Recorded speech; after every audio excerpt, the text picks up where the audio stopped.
ಜಗದ ಸಾರಥಿ ಕರ್ಮಸಾಕ್ಷಿ ಎನಿಸಿಕೊಂಡಿರುವಂತಹ ಭಗವಾನ್ ಭಾಸ್ಕರ ದೇವನ ವಂಶದಲ್ಲಿ ಹುಟ್ಟಿದವರು ನಾವು.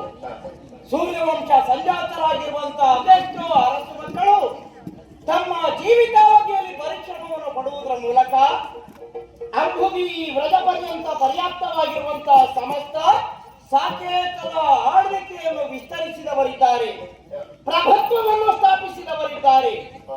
ತಮ್ಮ ಜೀವಿತಾವಧಿಯಲ್ಲಿ ಕೇವಲ ಸ್ವಾರ್ಥವಾನುಪತೆಗೆ ಮನಗೊಡದೆ ಲೋಕ ಹಿತಕಾರಕವಾಗಿರುವಂತಹ ಕಾರ್ಯವನ್ನು ಮಾಡುವುದರ ಮೂಲಕ ಅವರೆಲ್ಲರೂ ಅಳಿದರೂ ಇಂದು ಕೀರ್ತಿ ಶರೀರಿಗಳಾಗಿ ಉಳಿದವರಿದ್ದಾರೆ.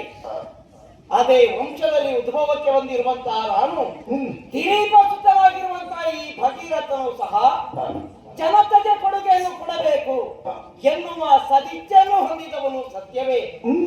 ಮಾತ್ರವೇ ಅಲ್ಲ, ಪ್ರಜೆಗಳ ಬೆವರು ಬಿದ್ದಲ್ಲಿ ನೆತ್ತರು ಚೆಲ್ಲುವುದಕ್ಕೆ ಸಿದ್ಧನಾಗಿರುವಂತಹ ಒಬ್ಬ ದೊರೆ ಎನ್ನುವುದಾಗಿ ನಮ್ಮವರೆಲ್ಲ ಕೊಂಡಾಡುತ್ತಾ ಇದ್ದದ್ದೇನು ಸತ್ಯ. ಒಬ್ಬ ದೊರೆಯಾಗಿ ನಾಡಿನ ಪ್ರಜಾವರ್ಗದವರಿಗೆ ವರ್ಗದವರ ಬೇಕು ಬೇಡಗಳನ್ನು ಪರಿಗಣಿಸಿಕೊಂಡು ಆಯಾ ಕಾಲದಲ್ಲಿ ಅವರಿಗೆ ಉಚಿತವಾದದ್ದನ್ನು ಕೊಡುವುದರ ಮೂಲಕ ಅವರ ಶ್ರೇಯೋಕಾಂಕ್ಷಿ ನಾನಾಗಿದ್ರೂ ಸಹ ಪ್ರಜಾರಂಜಕನಾಗಿ ಬದುಕಿದಂತಾಯಿತು. ಆದರೆ ಕೇವಲ ಅರಸನ ಬದುಕಿನಲ್ಲಿ ಅದೊಂದೇ ಮುಖ ಅಲ್ಲವಲ್ಲ. ಒಬ್ಬ ಅರಸನಾಗಿಯೋ ಸಾಂಸಾರಿಕ ಕ್ಷೇತ್ರದಲ್ಲಿ ಒಬ್ಬ ಸದ್ಗೃಹಸ್ಥನಾಗಿಯೋ ಗೃಹಸ್ಥ ಧರ್ಮೇನ ಏನನ್ನು ನಾವು ಪಡೆಯಬೇಕೋ ಅದನ್ನು ಪಡೆದಂತೆ ಹಾಗಾದ್ರೆ ಅಲ್ಲಿ ಪೂರ್ಣತೆಯನ್ನು ಕಂಡುಕೊಂಡ ಹಾಗಾಗ್ತದೆ. ಆ ವಿಭಾಗದಲ್ಲಿ ಯೋಚನೆಯನ್ನು ಮಾಡಬಟ್ರೆ ಖಿನ್ನತೆ ನನ್ನನ್ನು ಕಾಡುತ್ತಾ ಇದೆ. ಮುಂದೊಂದು ಸಂದರ್ಭ ಈ ಸಾಕೇತದ ಸಮ್ರಾಟ ಪದವಿಯನ್ನು ಏರಿ ಅಲಂಕರಿಸಿ ಆಳುವುದಕ್ಕೆ ಒಬ್ಬ ಯುವರಾಜನನ್ನು ಕೊಡುವಲ್ಲಿ ನಾನು ವಿಫಲನಾದೆ ಎನ್ನುವ ಈ ಒಂದು ಚಿಂತೆ ನನ್ನನ್ನು ಕಾಡುತ್ತಾ ಇದೆ. ಬಹು ಬಗೆಯಿಂದ ಕಾಡುತ್ತಾ ಇದ್ದಂತಹ ಈ ಒಂದು ಚಿಂತೆಗೆ ಪರಿಹಾರದ ಮಾರ್ಗೋಪಾಯಗಳನ್ನು ಅದೆಷ್ಟನ್ನು ನಾನು ಹುಡುಕಿದೆ.